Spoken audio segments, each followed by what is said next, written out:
السلام علیکم ناظرین، میرا نام محمد اعظم ہے اور میں آپ لوگوں کے فیوریٹ چینل کرنٹ افیئرس میں آپ سب کو خوش آمدید کہتا ہوں۔ اس سے پہلے جو 2 ویڈیوز میں نے اپلوڈ کی تھی، آئی ہوپ کہ آپ کو وہ پسند آئی ہوں گی، جس میں سے ایک اسپورٹس کے حوالے سے میں نے اپلوڈ کی تھی اور ایک ویڈیو میں نے اپلوڈ کی تھی کووڈ-19 کے حوالے سے کہ اس کی وجہ سے پاکستان کی اکانومی کس طرح سے افیکٹ ہوئی ہے، ایک عام پبلک کے اوپر اس کا کیا اثر پڑا ہے، ہماری لائف اسٹائل کے اوپر کیا اثر پڑا ہے، اور جو ہمارے اوور آل ایکسپینسز ہیں ان کے اوپر اس بیماری کی وجہ سے کیا اثر پڑا ہے، اور اس بیماری سے کس طرح سے اپنے آپ کو اپنی فیملی کو بچایا جا سکتا ہے۔ اس حوالے سے تھوڑا سا میں نے آپ کو بریف کیا تھا۔ آئی ہوپ کہ آپ کو میری پریویس 2 ویڈیوز جو ہے وہ پسند آئی ہوں گی۔ آج کی ویڈیو میں نے ترتیب دی ہے ٹرانسپورٹ کے حوالے سے، جو ایک بہت ہی اہم ترین مسئلہ ہے شہر کراچی کا۔ شہر کراچی میں جہاں مختلف قسم کے مسائل ایک عام آدمی کو فیس کرنا پڑ رہے ہیں، جن میں ایک مسئلہ ٹرانسپورٹ کا بھی ہے۔ اب سوال یہ پیدا ہوتا ہے کہ ٹرانسپورٹ کا جو مسئلہ ہے وہ کوئی دنوں میں خراب ہوا یا مہینوں میں خراب ہوا یا ہفتوں میں خراب ہوا۔ بالکل ایسا نہیں ہے۔ ٹرانسپورٹ کا جو مسئلہ ہے یہ اگر ہم دیکھیں تو اراؤنڈ mid-90s سے جو ہے یہ خراب ہونا شروع ہوا، اور اگر ہم دیکھیں mid-90s کے بعد سے حالات کراچی کے اس اسٹیج پہ نہیں تھے کہ جی یہاں پر کوئی انویسٹمنٹ کرے، اسپیشلی جہاں دوسرے سیکٹرز میں انویسٹمنٹ نہ ہونے کے برابر تھی، same as it is transport کا جو سیکٹر ہے یہ ان سیکٹرز میں اس کا شمار ہوتا ہے جہاں پر انویسٹمنٹ جو ہے وہ نہ ہونے کے برابر ہوئی۔ اب گو کہ اگر ہم دیکھیں 2000 کے بعد سے لے کے 2000 سے لے کے 2007 تک کراچی کے حالات کافی حد تک بہتر ہو گئے تھے، لیکن پھر بھی ٹرانسپورٹ کا جو مسئلہ ہے وہ اس لیول پر ہمیں نظر نہیں آیا جس لیول پہ ہونا چاہیے۔ ایک عام اندازے کے مطابق کراچی میں، جس کی آبادی تقریباً 2 کروڑ یا 2.25 کروڑ کے قریب ہے، اس میں اگر ہم جو ہے بسوں کی تعداد کا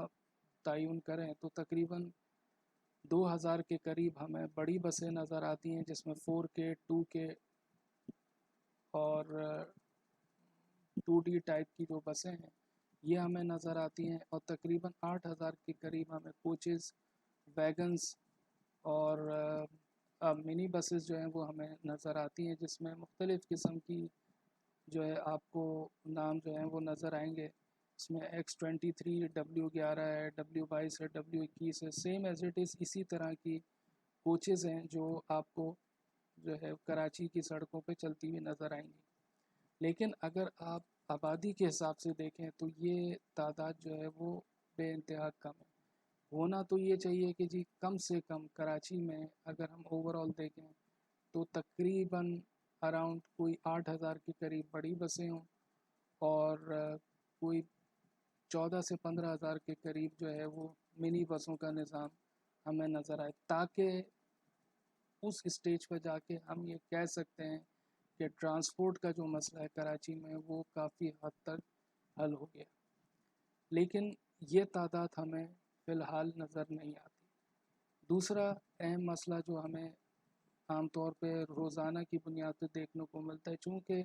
کراچی میں بسوں کی تعداد نہ ہونے کے برابر ہے، بالکل اسی طرح خاص طور پر پیک آورز میں ہم دیکھیں صبح کو مختلف اسٹاپس کے اوپر بسوں کے انتظار میں ایک عام جو پرسن ہے کراچی کا، جو ایک جگہ سے دوسری جگہ سفر کرتا ہے جاب کے حوالے سے، کاروبار کے حوالے سے، یا جو ہے میڈیسن کے حوالے سے، تو اس کو کم سے کم اراؤنڈ 10 سے 15 منٹ اس کو ویٹ کرنا پڑتا ہے۔ تو ایک تو وجہ ہمیں یہ نظر آتی ہے کہ جی بسوں کی تعداد میں بے انتہا کمی ہے، جس کی وجہ سے لوگوں کو پرابلمس جو ہیں وہ فیس کرنا پڑ رہی ہیں۔ دوسرا جو مسئلہ ہمیں نظر آتا ہے وہ یہ کہ اگر بسیں جلدی آ بھی جائیں تو اس میں سیٹوں کی جو تعداد ہے وہ بے انتہا کم ہوتی ہے اور پیسنجرز کی جو تعداد ہے وہ زیادہ ہوتی ہے. بعض مرتبہ آپ کو سیٹیں مل بھی جاتی ہیں اور بعض مرتبہ آپ کو سیٹیں نہیں ملتی اور آپ کو لٹک کے سفر کرنا پڑتا ہے، جو عام طور پہ جو ہے زیادہ خطرناک ہے. اس کے ساتھ ساتھ اگر ہم ان بسوں کی حالات کو دیکھیں تو یہ انتہائی خستہ حال ہیں. ٹھیک ہے، ان کے اوپر جو بسوں کے جو مالکان ہیں وہ فوکس نہیں کرتے. اس کی وجہ وہ یہ بیان کرتے ہیں کہ جی موجودہ دور میں جو کاسٹ ہے ایک بس کے اوپر جو لگتی ہے وہ بڑھ چکی ہے، اوور ہیڈ کاسٹ آپ کی بڑھ چکی ہے. آج سے 10 سال پہلے اگر فار ایگزامپل ایک بس کو بنانے میں 20,000 روپے یا 30,000 روپے کا خرچہ لگتا تھا، یہ ایک میں آپ کو اگزامپل دے رہا ہوں، اس کو آپ ریالٹی میں لے کے نہ جائیں. تو 10 سال کے بعد اگر ہم دیکھیں تو وہی بس جس کو اپ گریڈ کرنے میں یا اس کو ایک طرح سے آپ کہیں عام الفاظ میں جو ہے رینوویٹ کرنے میں کم سے کم آپ کو 60,000 70,000 تک کا خرچہ جو ہے وہ لگتا ہے. یہ میں آپ کو ایک ازمپشن بتا رہا ہوں. اس کی وجہ سے کئی بسوں کی جو مالکان ہیں انہوں نے اپنے بسوں کی تعداد کو یا تو کم کر دیا ہے یا پھر انہوں نے اس کو ختم کر کے کوئی اور آلٹرنیٹ اپنا کاروبار جو ہے وہ شروع کر لیا. اس کے ساتھ ساتھ گو کہ پچھلے کچھ عرصے میں اگر ہم دیکھیں پرائیویٹ کمپنیز نے بھی اپنا جو ہے نظام شروع کیا ہے، لیکن ان کے اگر ہم فیئرز کے حوالے سے دیکھیں گو کہ وہاں سروس بہت حد تک بہتر ہے، ان کی سیٹ بائی سیٹ وہاں ہوتا ہے، لیکن ان کے جو فیئرز ہیں وہ ایک عام بس کے فیئر سے بہت زیادہ ہے. مثال کے طور پر اگر آپ کو سرجانی سے آئی چندری گڑھ روڈ سفر کرنا ہے تو ایک عام اندازے کے مطابق اگر آپ ایک کوچ میں سفر کرتے ہیں تو آپ کو 40 روپے کرایہ جو ہے وہ دینا پڑتا ہے، جبکہ اگر آپ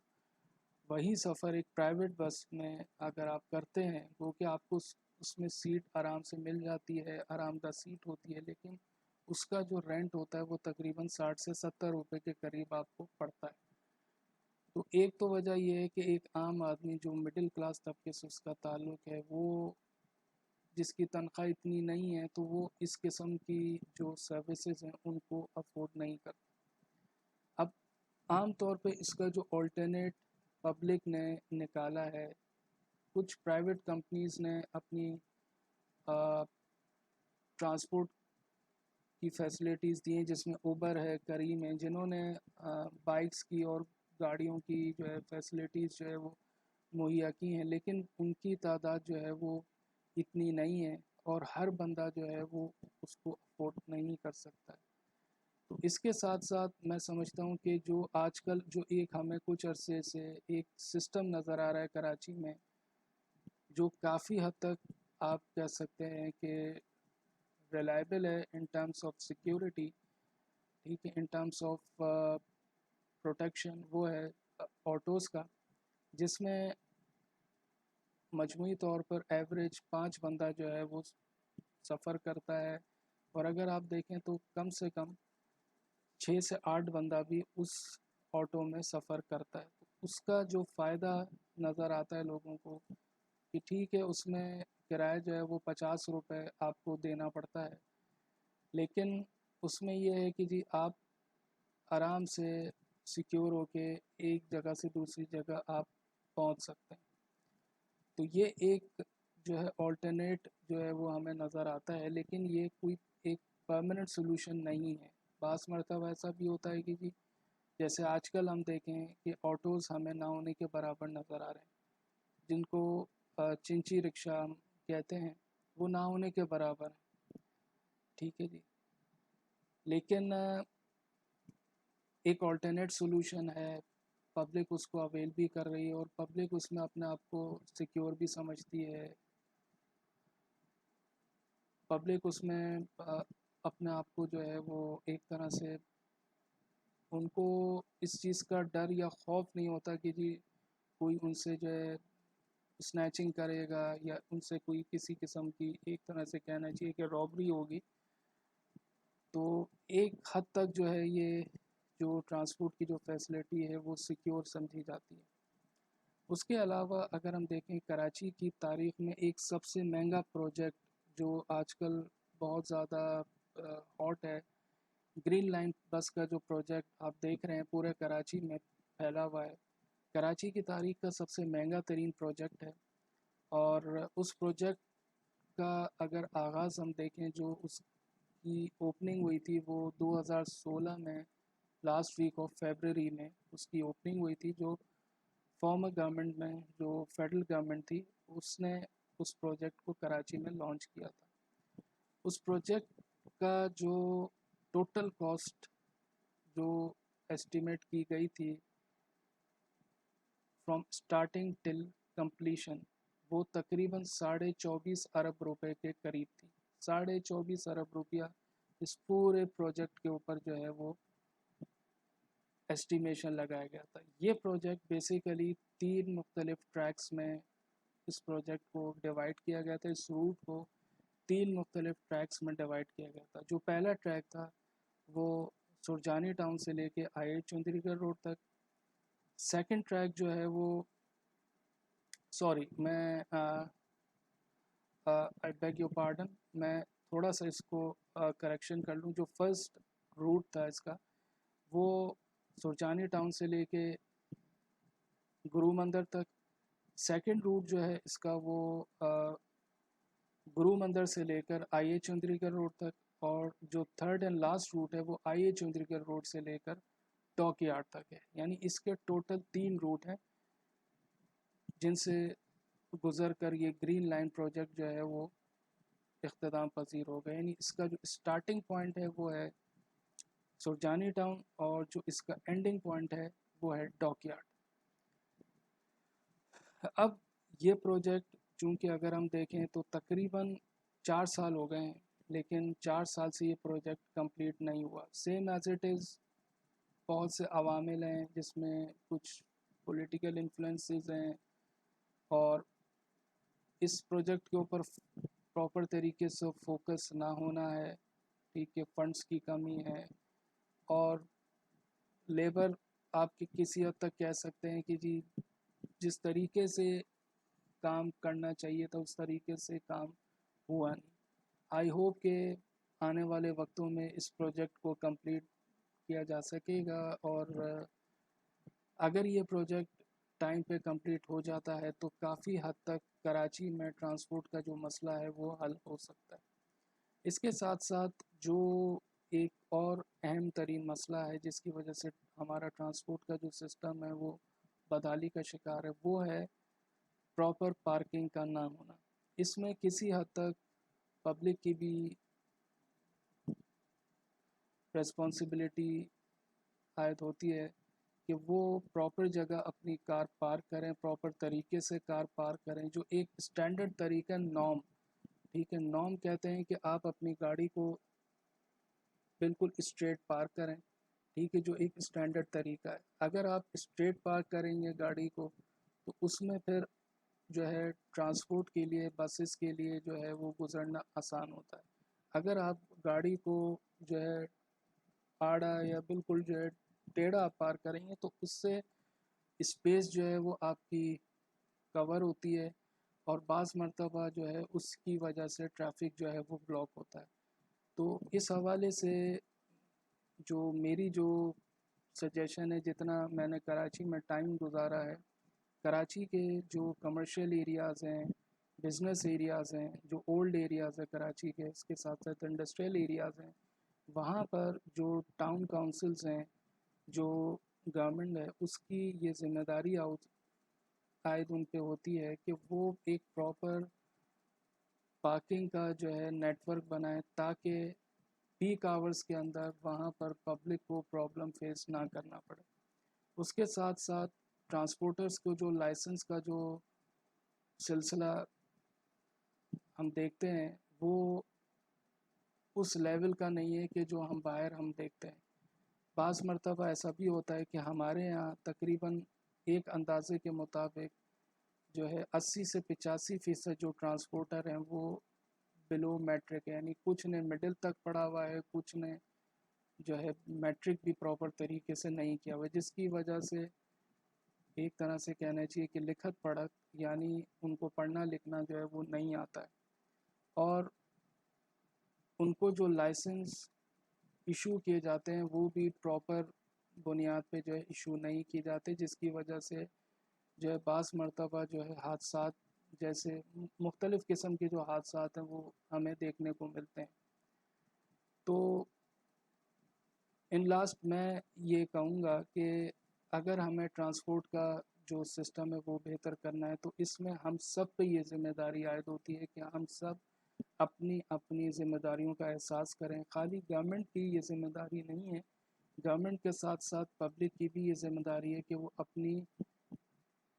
لائبلٹیز کو، اپنی ڈیوٹیز کو دیکھے کہ جو ان کے اوپر عائد ہوتی ہیں، اور ان ڈیوٹیز کو کس طرح سے فلفل، ان لائبلٹیز کو کس طریقے سے فلفل کیا جانا چاہیے۔ مثال کے طور پر ایک چھوٹی سی اگزامپل کے ساتھ میں اپنے ٹاپک کو کلوز کرتا ہوں کہ فار ایگزامپل اگر آپ ایک لائر ہیں اور آپ کی جو ہے سٹی کورٹ میں ہیئرنگ ہے، تو